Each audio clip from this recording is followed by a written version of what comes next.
बलूचिस्तान से जो खवातीन ताल्लुक़ रखती हैं, जो इस्लामाबाद में मौजूद हैं, उन्हें इस्लामाबाद में बैठे हुए 40 दिन हो गए। ये है रियासत पाकिस्तान।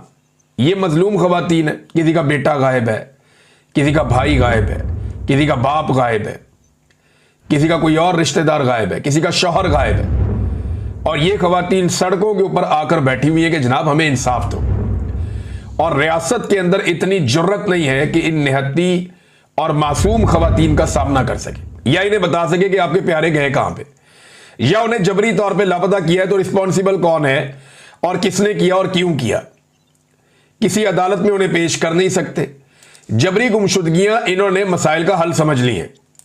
इंतजार हुसैन पंजूथा साहब की आपने हालत देखी थी जब उन्हें जबरी तौर पे लापता किया गया था। मसला क्या था कि वो इमरान खान साहब से मिलते थे, इंफॉर्मेशन बाहर आ जाती थी।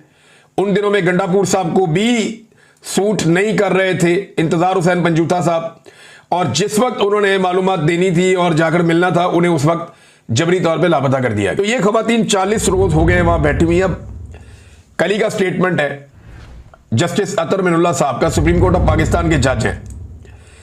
वो खुद इस बात पे जोर दे रहे हैं कि आजाद अदलिया और आजाद जजेस की जरूरत है हमें पाकिस्तान में। ना पाकिस्तान में आजाद अदलिया है, ना पाकिस्तान में आजाद जजेस हैं। वो ये कहते हैं कि अगर खुद रियासत ही गुमशुदा केसेस में मुलव्वस है तो अदलिया फिर कुछ नहीं कर सकती। उन्होंने शर्म दिलाते हुए कहा कि हमें शर्म आनी चाहिए। मैंने चीफ जस्टिस को खत भी लिख के बताया, लेकिन फायदा नहीं हुआ। तो जजेस जिम्मेदार हैं।